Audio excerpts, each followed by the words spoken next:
she says, from today you are going to be Nelson. So henceforth, he would be known to the world as Nelson Mandela. As the son of a chief, Nelson Mandela had access to the best education available to black people in South Africa at the time. Studying at Fort Hare University, where he first became involved in student protest, his refusal to accept injustice, unfairness, and inequality would last a lifetime. South Africa, 1941. In his early 20s, Nelson Mandela moved to Johannesburg, where he first encountered the racial discrimination that would later become entrenched in law by the apartheid government. Working on the mines and later as a clerk in a law firm, Mandela pursued his law studies and joined the African National Congress, the oldest black political organization in South Africa. It was when I came into the African National Congress that I realized that causes are only a part of the African people. That the task of the ANC was to unite the African people and out of them build a nation. In 1948, the nationalist government was voted into power by the white electorate in South Africa, and the battle lines were clearly drawn. Comrade Oliver said, well, I like this because we now know we have an enemy in power, and I think that we're going to have a better opportunity of mobilizing our people. Our policy is one which is called by an Afrikaans word apartheid. And I'm afraid that has been misunderstood so often. It could just as easily, and perhaps much better, be described as a policy of good neighborliness.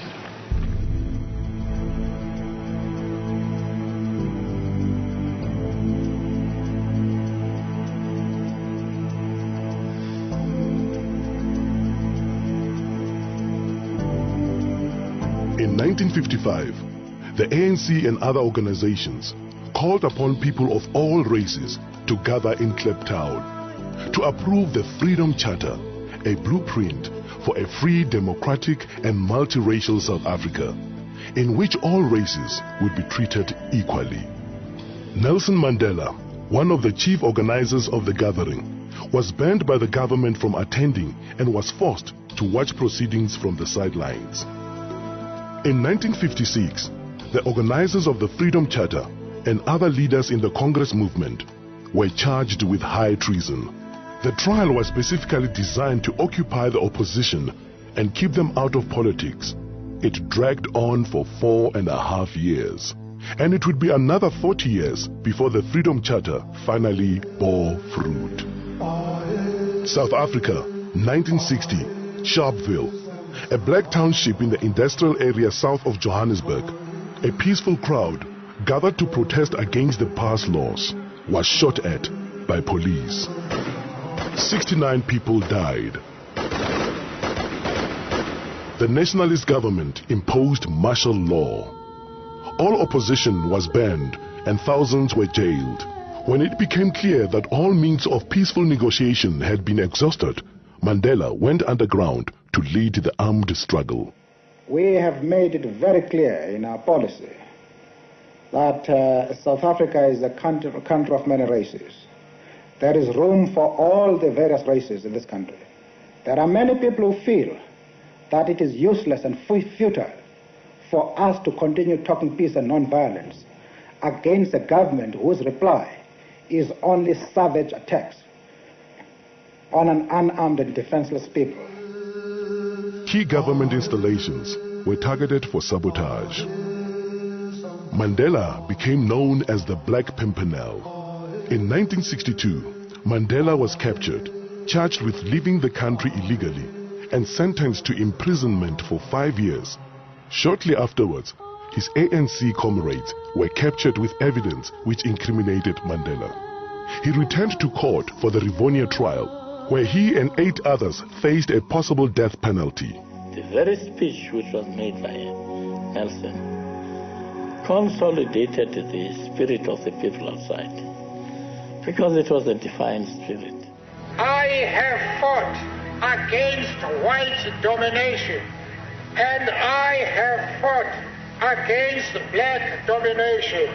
I have cherished the idea of a democratic and free society in which all nations live together in harmony and with equal opportunity.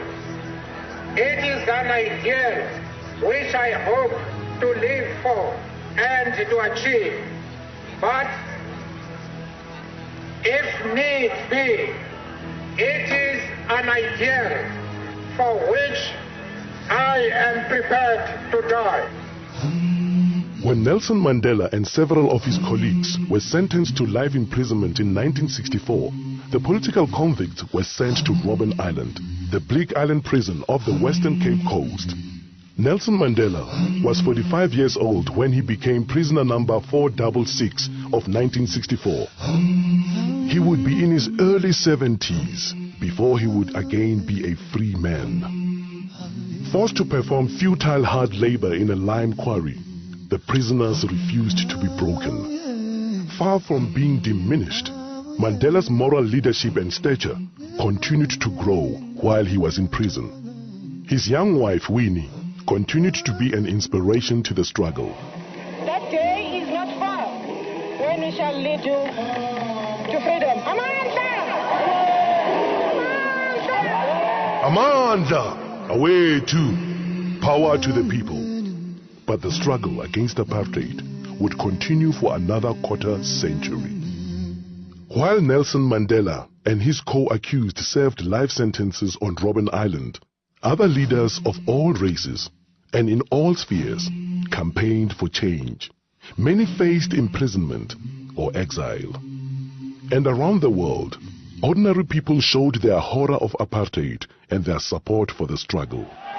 The purpose, friends, of this boycott is for the people of Britain to register on the widest possible scale their passionate protest against an evil and repulsive doctrine which says that a man's legal status, a man's political rights, a man's economic opportunities, a man's social position shall depend solely upon the color of his skin.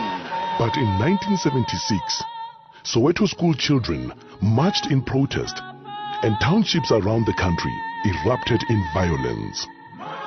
It was the beginning of the end for apartheid, but the struggle dragged on for more than a decade as the Afrikaner nationalist government clung to power. I've been lenient and patient. Don't push us too far. In the late 1980s, amid a tide of world pressure, the South African government was forced to accept the inevitable and began dismantling apartheid.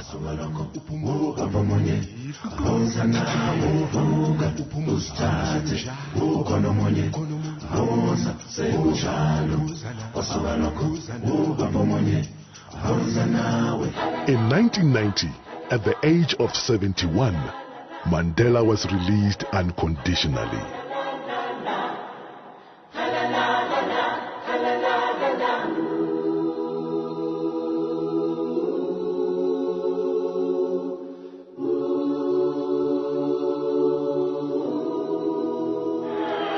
I stand here before you not as a prophet, but as a humble servant of you, the people. I place the remaining years of my life in your hands.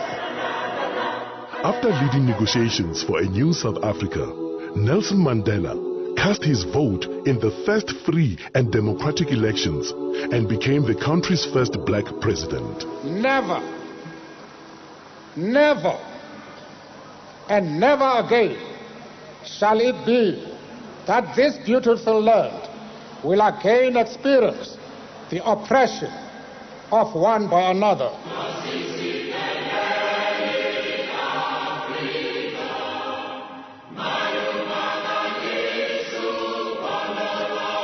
For the duration of his presidential term, and throughout what should have been a well-earned retirement, he has worked tirelessly to entrench the ideals he has so long stood for, becoming universally revered as an icon of leadership and humanity.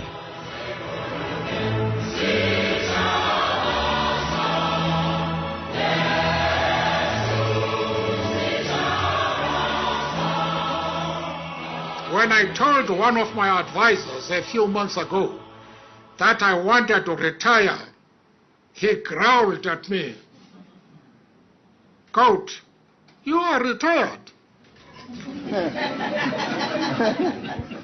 If that is really the case, then I should say, I now announce that I'm retiring from retirement.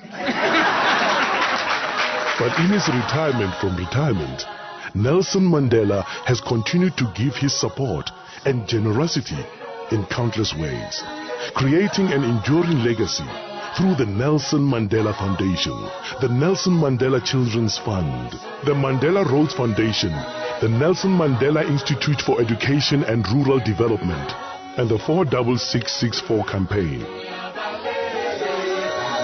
Through 46664, he continues to lend the full force of his extraordinary talent, intellect, and heart to a problem that faces not only his own country, but the world at large.